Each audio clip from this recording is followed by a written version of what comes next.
Welcome to what is probably going to be one of the last Spurs rewinds of the season. Unfortunately, the San Antonio Spurs did lose to the Memphis Grizzlies by a final score of 100 to 96. To the dismay of many first Spurs fans, including myself, I know Vicky probably cried, ugly cried after the game. Josh probably broke something in his house. I just drowned my sorrows by having some whiskey back there. So I had it on hand whether they won or lost, just in case. I was prepared. But it is what it is. The Spurs fell behind early by 21 plus points early in the first quarter. And it basically they just couldn't recover from that. They got close. They even got the lead at one point, but they just couldn't sustain it. It was just too much. Memphis Grizzlies, and they showed that they were a better team than the Spurs. DeMar DeRozan, or as some Spurs fans were calling him, DeFrozen, they were blaming this on him. That was not his fault. There was other players out there besides just DeMar. So we'll go ahead and start with you, Vicky. Ladies first. What did you think about the game? Share your thoughts. And how did you cope with the loss this morning? Well, I mean, if anyone watching this was following me on Twitter, I was very frustrated at the beginning of the game up until probably 3 minutes in the first quarter. I just couldn't believe that they were performing that badly. It was so bad to start the game that way. And I mean, when you really look at it, if they were able to go on the run they did to recover and get back and just, stay neck and neck the whole rest of the game, they would have been ahead by 20 instead. They had it in them to do it, obviously, but they just, I don't know if it was like stage fright or what, but they did not look like I thought they would look. I really thought it would be a lot closer to begin with, and there wouldn't be that issue of, falling behind. In terms of how I'm coping with it, I was really shocked yesterday. I made a comment like last year or in August when they were hopefully potentially trying to make that plan and all that stuff. I was so nervous and afraid of the outcome, and it happened and I probably cried. But this time I was like expecting it, I guess, a lot more. You didn't go play basketball in the rain. No, Thunderstorm. no, I didn't. I did not. I still think that they gave a really good effort to come back. With the way it started, I'm surprised that they ended 4 points down, I think. Yeah. It was just crazy that they showed they could do it and they just got themselves in that hole, like you said. So yeah, I mean, it's frustrating, but as both of you all, I think, agree, it's still just the learning curve. This, the young team is still, they're just going to have to learn. And this is one of those things that's going to hopefully force them into learning. Yeah, and like our good friend Carl Schoening had shared with us earlier today, I believe, or was it yesterday? The Spurs now officially have the youngest team in the NBA. I believe their average age, from what I was seeing, that from what Carl put out, is 23.1 years old. They're second only to OKC. Well, OKC is second to us, which they have an average age on their roster of 23.6 years old. So now that we have the youngest roster in the NBA, this is going to happen. Like you said, Vicky, the inexperience is showing itself.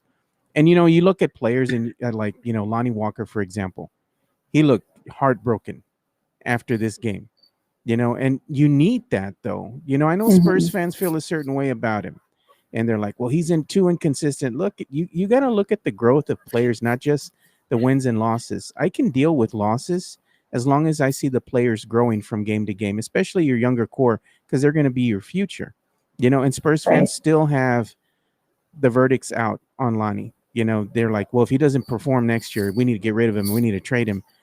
And then they're talking about Keldon. What would you get if somebody came calling for Keldon, a first round pick? Do you get rid of him? I'm like, I mean, at the end of the day, what's going to happen if DeMar walks and we lose our vets? Rudy Gay decides to leave. Patty Mills decides he wants to play on another team and play for a chip. I can't blame the guy, and I couldn't blame DeMar if he walked either. The Spurs team right now, they're in flux. They really have proven that they need some help right now. They need some pieces, and the pieces that they have right now just aren't enough to compete. That's the sad truth. Yeah. Josh, bring us off the ledge, man. What did you think about the game, and how did you feel this morning waking up? I felt fine. I mean, I already saw this coming. I figured I knew they had a chance, and I thought it was going to be closer. Like Vicky said at the beginning, that was very strange. Even ESPN was like, Doris Burke was like audibly gasping at some of the shots. Like Oh, it'd be a God. wide open, like just a beautiful setup from DeJounte or Lonnie, and then just a clank, and then you could just hear her like, ugh. I was like, yeah, same. So I think what it really came down to in this game was there was just the culmination of all of their struggles all season long. All happened. There was the slow start, which happened a lot of times. They got better toward the end of the season, but that happened so often where they would just start off down 11-3, 10-2, like very often, especially at home. But it happened here. Mhm. There was the 3-point shooting struggles, of course. No Derek White. That's going to be part of it. A kind of new one was that Valanciunas looked like Olajuwon. I was not expecting that. I did know that he was going to be an issue. I wasn't expecting Charles Barkley 23 and 23 game. It seemed like they just went with him anytime he was on the court. It was just like the Spurs couldn't do anything. I did not see him as being the difference. Him and Dylan Brooks, who I don't even want to address further than saying his name. It is what it is. I knew this was coming. I'm still hopeful about the season, and I think that they're going to do some good things in the off season. So this is one of the easier to swallow season losses for me because of everything that's happened. So I'm okay. I woke up fine. Although this is full of vodka. Okay, not really. I wouldn't doubt it if it was. I wouldn't question you. No, but I'm looking at just the overall stats for the San Antonio Spurs and the Grizzlies game, and the bench performed admirably for the San Antonio Spurs. They outscored the Memphis Grizzlies bench by a final, total stat of 37-14. And then what really killed us too were the fast break points. Memphis scored 18 fast break points compared to our 2 fast break points for the game. They just clamped down defensively, and it showed. They were the aggressors. The first one, it was probably the first basket of the game, right? I think that one that they got the steal and stripped him, and that would have been it. But wow, that one that could have been fast break. And I hate that this happens now in the NBA all the time. A foul was called, and it was in the favor of the Spurs, but it slowed their momentum, and they didn't get anything in that next possession when they had to bring it in from the inbound. So things like that are super frustrating for them. They're going to have to learn how to play. But that was really just annoying. I was like, they would have gotten the fast break points there if you hadn't called that foul. Yeah. A really questionable foul. It stops the play, Mm-hmm. And look at what happened with the Spurs as far as their abysmal shooting. They were in a shooting slump to end the season, and this didn't get any better. They were 34 of 97 from the field. Good enough for 35.1% for the game. From beyond the arc, the Spurs shot just 8 of 22. 36.4% for the game. And then you look, okay, let's see what Memphis did. 40 of 90 from the field for 44.4%.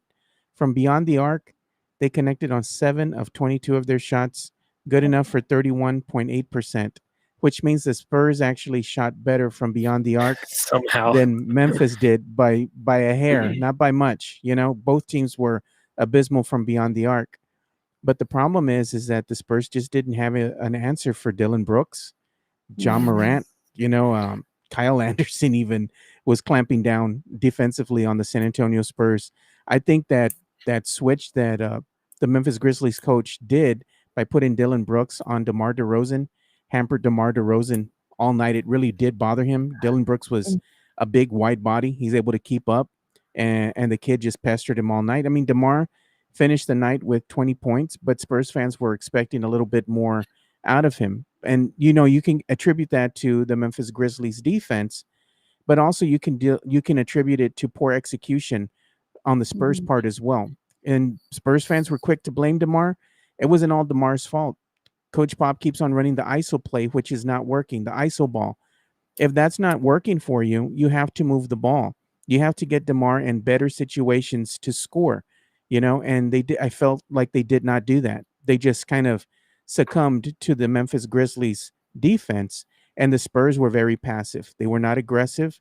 And when they decided to be, it was kind of too little too late. So Mhm. that should have been the mindset from the beginning. To me, that's just, again, inexperience, whatever you want to call it. We can call it heartbreak, Vicky, because it broke our hearts that they Yes. didn't make the next round, of the play-in tourney. Um, what do you have to say as far as the Spurs fans, blaming DeMar and coming after Coach Pop, saying that he needs to retire? What do you think? Share your thoughts. I mean, I can see the aggravation with DeMar, and I've always been, as you know, I've said it before. I had wanted DeMar to come back. I think he's a good asset for the team, but really, the last few games and then last night's game, he just doesn't have that extra. I don't know what it is. That The X factor. extra, like he just couldn't do it. And I get it that it doesn't all fall on him, but I mean, he had a lot of terrible plays where he should not have he had no business taking a shot.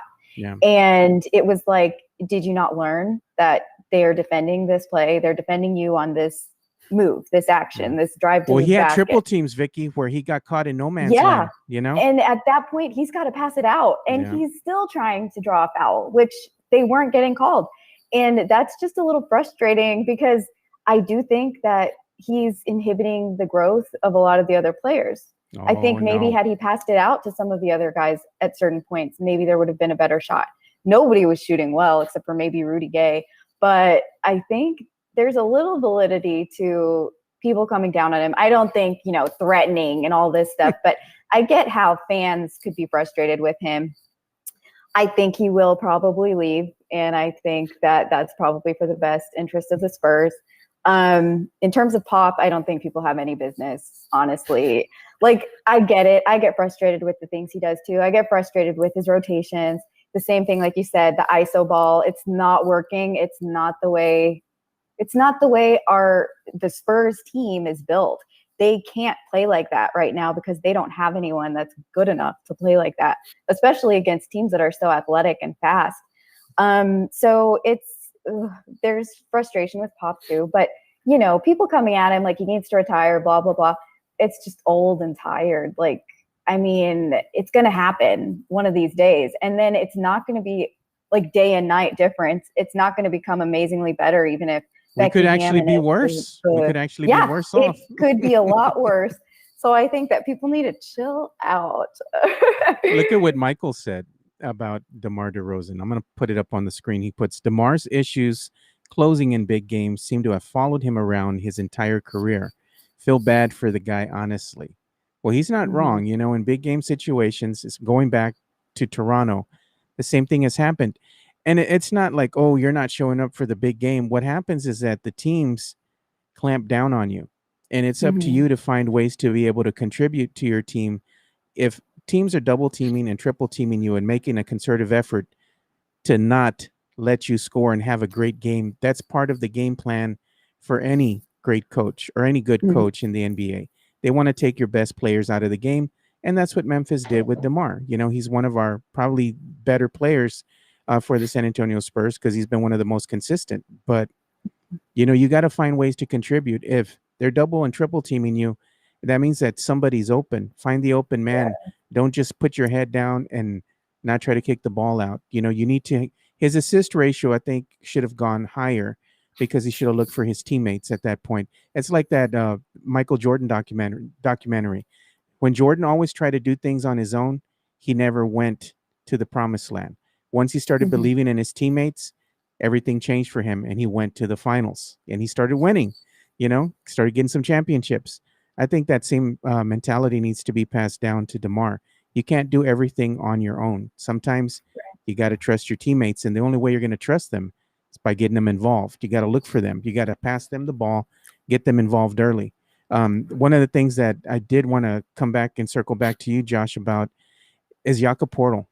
Jakob Portal. Wait, I have some DeMar comments first. Okay, I'm going to say too, that. but I Yeah. want to hear your thoughts on Jakob Portal as well. So go ahead and have at it, man. Tell us. I mean, I like that he hit free throws.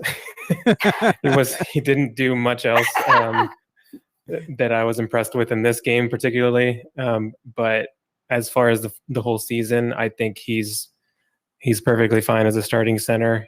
I kind of am thinking about the future in terms of how all 5 positions are now shooting defenders, and that might be an issue. So I wouldn't fault the Spurs for going big in the draft and trades and free agency and all that stuff. So if they happen to get someone that can spread the floor a little bit, I'd be fine with Jakob being the backup. But yeah, not a great game, obviously. Shouldn't let Valanciunas, look like Barkley out there. That was not great. But for what I think with DeMar, what his main issue is, which is kind of what's plagued Giannis a lot in his playoff career, is that people can just crowd the mid-range and bucket, and they're not really a threat from the three-point line. And unfortunately, that's where this is headed, like where the league is headed.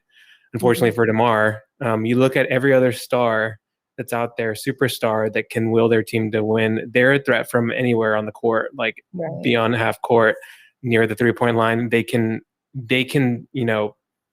make passes out of that area because they can actually shoot from there too. So you have to crowd them. DeMar, he had a career best season with assisting, so I don't think that was the issue, was not finding teammates. They just couldn't make shots for him in this game, and when it matters a lot too. But just in terms of him, that's something, he's always stepping like on the very tip of the line when he's making those shots sometimes. He had that one game where he was driving me crazy. I'm like, those were both threes, weren't they? No, they weren't. We've been saying it for a long time, but he really needs to add that to be successful and to maybe break out of this thing that's been haunting him. Yeah. And also defensively, he's nothing to write home about. So that's why I'm kind of like, he's great. It's going to be weird not having him if he's not around, because he's the closer. He's very clutch. Yeah. But at a certain point, you need to be able to defend well and shoot long range, because that's where we're headed. It might be Derek's time next year. Mm-hmm. Yeah, look at the assist. I want to circle back to that. DeMar had 3 assists for the game. You have Keldon Johnson. He had 1. Then I'm looking at Jakob Portal had 2. Lonnie Walker had 2. DeJounte Murray had 11. I'm like, come on, guys. Y'all got to share the ball. The point guard it's up to him to distribute. And DeJounte did what he could, because that shows that he was trying to get everybody involved. But it's like Josh had pointed out. DeJounte was trying. These guys, the shots just weren't falling. Yeah, it's hard to get assists when you're shooting 30%. Like they're getting the shots. It's just you don't have good enough shooters. Yeah, I'm proud of DeJounte though. I'm really proud of his growth this season. That's my point guard. He was kind of shaky in the beginning. Still needed to get the rust. I guess he needed to work through it. But without Derek White there on the floor with him, I think he performed admirably as a point guard. So got to commend him for that. I'm sorry, were you going to say? I want to see him develop his 3 too, though, because he has the potential, shooting wise, to be a threat if he could do that. And he's grown. This season was better than last, and he keeps seeming like he's getting better. But he's 25, I guess now, or about to be 25, and he's got to develop that, because to be the best point guard for the Spurs, he has to have that too. And if they've got Derek White and DeJounte out there able to shoot threes, that's going to be a lot better, spreading the floor and creating open spaces within the paint as well by dragging out the defense. But yeah, I was proud of his performance too. Yeah, we also had Gorgie. Gorgie actually performed better than one Drew Eubanks in this game. Gorgie had 6 points. He even sunk a 3-pointer. He was 2 of 3 from the field, shooting 67.7%. I would have liked to see him inserted maybe a little bit sooner, but it is what it is on that end. Patty Mills, He had 9 points on the night. Rudy Gay, he had 20 points. He was right there. Rudy Gay was Rudy was He was great. was yeah. I mean, I kind of saw it as good and bad because I'm like, I know he had a great game and he had a great finish to the season, but You know how many shot attempts he took? there's exactly. I 21. tweeted that he had 21 by the end of it. Like, there's Mhm. not enough room for that next season. Mm-mm. And the thing is, he had 21 field goal attempts, right? So did DeMar. And it took him 21 attempts to get to 20 points. That's no bueno. And then you look at the attempts that everybody else had. DeJounte Murray, like I said, he was trying real hard. He had 17. The next highest was probably going to be Keldon Johnson at 11. But I mean, you got to be able to find your other guys, and they got to be able to knock down shots. That's the issue. The Spurs are lacking a consistent scorer in that regards, and especially an outside shooting threat. They do not have that. Even with Derek White in the lineup, he's probably going to be the better, I would say, 3-point shooter that we have on the team. But beyond that, we don't have a legit 3-point shooting threat. We need one desperately. So those issues need to be addressed in the offseason. If we lose DeMar, who are you going to bring in? Or are you going to look to one of the younger crew that we have out here, one of the younger core, to step up and actually take that? I'm looking at Lonnie because in the absence of one DeMar DeRozan, Lonnie Walker has performed quite well. Not every single time, but when he's in there, he's performed okay. There's been some games where he's really stepped up, but can he do it consistently? We don't know that yet. We don't know a lot about our younger core because they really haven't been given legitimate minutes. And then you look at what happened last night. Keita Bates-Diop did not play, coach's decision. Trey Jones did not play, coach's decision. Quindary Weatherspoon did not play, coach's decision. That's expected. I mean, Yeah, no argument there. Yeah, there's only so many minutes to go around for everybody. When you look at Devin Vassell, he had 9 minutes, he had 2 points. It's a playoff game. I'm glad the rookie got in there and got some experience. Probably that's why Coach Pop inserted him to kind of get that trial by fire. Get thrown in the fire and learn. So I kind of like that, but this team is it's lacking something, Vicky and Josh, as you have stated. We're missing something. We're not going to be able to compete with what the tools that we have now. We need to go and search for something. And what that something is right now, I don't know because we don't have a lot of free agents out there, at least not this season.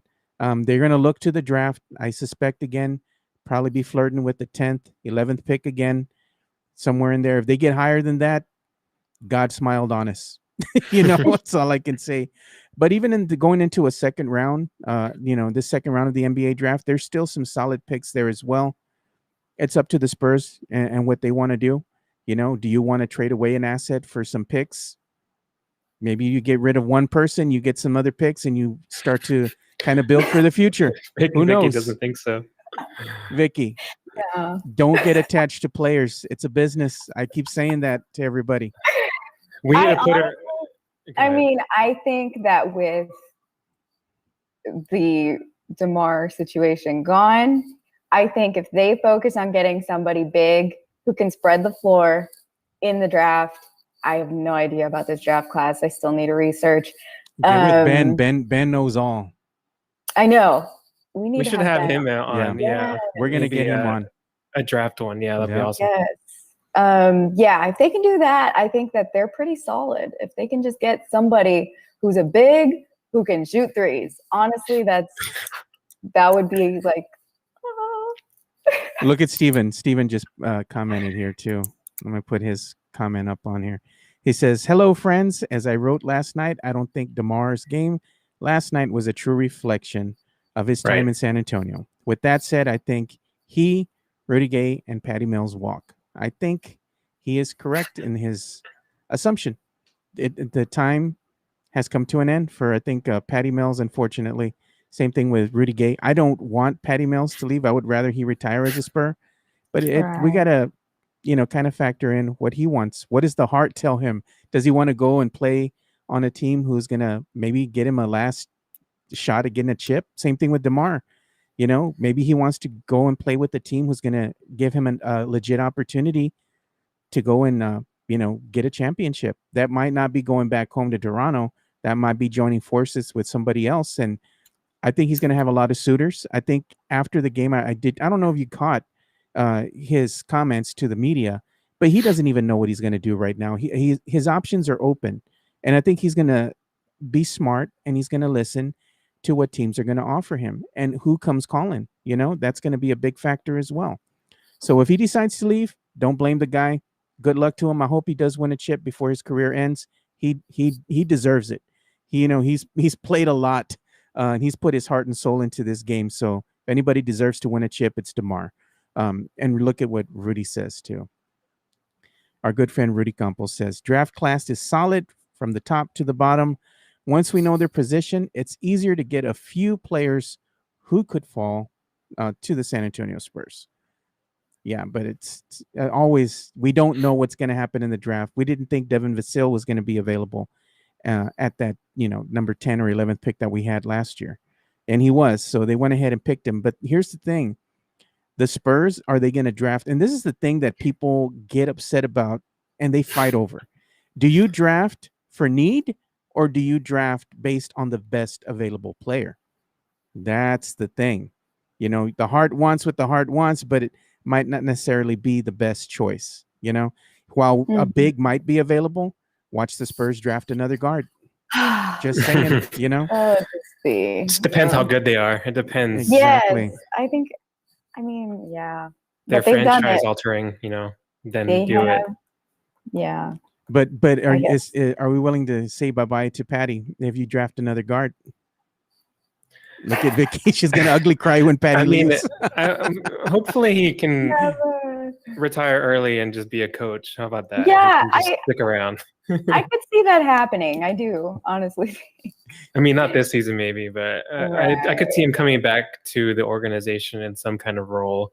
I hope at least. I don't know about him as a player staying around anymore, just because there's so many other people that need minutes right now that aren't getting them. And him and Gay are taking a lot of them. And a lot of shot attempts is that as taking well. a lot of shots. Yeah. Mostly Rudy, but at least he's been showing up lately. Well, Rudy has not met a shot he didn't like, Josh. Well, that's very true. Why do I assume that if Patty Mills decides to leave, we're going to see like a farewell video of Vicky going live crying in the dark with the flashlight on her face? Oh, Rudy. Oh, she could narrate it. With the lip quivering. Boogers coming out of your nose and everything. Like, oh, Vicky. She's going to be hugging her Patty jersey. You do have a Patty jersey, right? The Fiesta one? No, I don't actually. No, my God. Just Keldon. Yes, Keldon and Derek. Okay, well, there you go. I have Patty, but it's not Fiesta. Oh, yeah, I thought for sure we got to get Vicky a one. I know they got them in youth sizes somewhere. Yeah, I take it. Yeah, because she's lucky because she can fit into those. Yeah, they're cheaper. Yeah, and that too. Yes. And your husband, does he have any Spurs jerseys or no? Yes, I think like 3 or 4. Oh wow. Manu, mostly all of them, and course. a Tim. Oh, and a David. That era, nice. Yeah. This is Manu, era. by the way. I don't know if I've shown this, but this was from his rookie year. Oh, nice. He did a signing. Yeah, he did a signing at IHOP, and my sister was like, she like loved him, but she didn't even know who he was. She just like how he looked. She's like, and I was like, yeah, let's go, because I was already a fan then. I didn't know much about him. Oh. I'll put it up later. But yeah, that's I don't have a picture with any of the big 3. It's my goal. It's my goal still one day. Maybe you'll walk around the AT&T Center one day, and the best you'll do is Sean Elliott. Yes. I mean, that would nothing. Yeah, that would be great. I don't have a picture with any Spur now that I think about it. That might be my only one, I think. Yeah, I think I got one with George Gervin somewhere. And I've seen them though. Like I've seen like Patty and Manu and all these Spurs, that I've seen them walking around in the tunnel in the bowels of the AT&T Center. I've given them high fives as they've been introduced, when they used to do that. the Sprite fan tunnel experience. I was a Spurs super fan of the game, and I got treated by the Spurs to go out, and I got to go in through the VIP entrance that day. Me and my friend were like, no Oh, business, man. They don't know. They don't want no Mexicanos over there like us, but they let us in, and we got to get introduced with the Spurs when they introduced the starting lineup. We're at the center court, That's so and cool. the Spurs got introduced. They came out and the starting five gave us a high five, and it was cool. That's when I got to see Marco Beninelli and Bryn Forbes up close. I don't think Bryn liked me very much. I think he got word that I called him barbecue because he kind of gave me the look. Oh no. I got nothing but love for you, Bryn. I do, just not on my team. That's cool. Did they make you say your favorite pizza topping? No, Or was that the ball kid? that was a ball kid. The only thing they did is like before they introduced the starting lineup, they had the camera and they came out and they're like, "These are the Spurs super fans of the game." And I was there with my good friend Ed Luna, so they were just like telling us to go Spurs, go, and this and that. So we had to get all crazy, and we're on the jumbotron. I'm like, "Oh Lord, my fat butt's gonna be up there on the jumbotron. Nobody wants to see that, Like, make sure you get my slim site. Hold on." I would always judge the ones that picked cheese as their topping. And I was like, it's not a topping. That's just Yeah. part of the pizza. Yeah, but we gotta get some experiences going on for us for Project Spurs. When we can resume things as normal and go to the games. Like I said, it would be a lot of fun. For sure. Maybe we can get Vicky a picture with somebody. And then has smiled at me, but that's it. That's something. Yeah, it'll be fun. We'll have a Project Spurs family night at the Spurs game Yeah. next season for sure. Hey, Josh and me had a great time, by the way. I know we're getting close for time, but we went to the Tim Duncan Hall of Fame game. And That's so cool. Yes, thank you for bringing me along. That was great. Yeah, it was fun. So cool. We had issues because my Ticketmaster app just decided to crap out. It would not work. Oh, no. So we're there in the front, and I'm like, I had to log into Josh's. We were just standing in the front, waiting, trying to scan in, but That he had stupid to app would reset not his open. phone, log into mine. I was like, it was awful. I But was we like, do you got even in. have tickets? Yes, for real. He's like, you lied to me. You lied to me, Joe. It was but fun though. it was fun. We got Leave me in. alone. Yeah, and then I of course I went to eat at La Gloria Oh yes. over there by so Burger good. Tech. I had to have that little quesadilla. You know which one? Oh man, it's so good. That one little personal quesadilla. It's almost like a taco. That thing's bomb. Yeah. You only need the one. Trust me. Oh yeah. And we were sitting down, and then my friend came and's like, "Hey, by the way, do you all want a seat upgrade?" And I told Josh, "Come on, let's go." We went from sitting down with everybody cramped, and our legs are not able to stretch out, to my friend Anthony Gonzalez. Shout out to you. He upgraded us, and we were sitting down in the private balcony watching the game. And That's so cool. we had plenty of space to spread out. Josh was that's leaning cool. back. He was all comfortable, And That's so I actually won a T-shirt as well. I never win anything at the game. And it's because they probably liked the Timmy shirt I was wearing. Oh, that's so cool. Yeah, I was gonna cry because I was like, I finally won a shirt, but I gave it away because I'm like, come on, I got tons of T-shirts, Pretty generic shirt. Yeah, Yeah. but I did give it away. So congrats to our winner on that contest that I held. But either way, we're gonna go ahead and bring this to an end. Sad, that the season came to an end, but we always got next season to look forward to, and hopefully it'll be much better. I can only pray, Vicky and Josh, that'll be better. So It will be better. It will I be. hope so. I hope so. So Vicky, where can they follow you on social media? On Twitter, and I'm at the Vicky Vix, TheVickieVix. Bravo, Vicky. Bravo. Vicky has shown a lot of growth this season. Yeah. Because she remembered her Twitter the handle. Lonnie of the show. Yes. She is. She remembered her Twitter handle. We're so proud of you, Vicky. And Josh, where can they follow you on social media?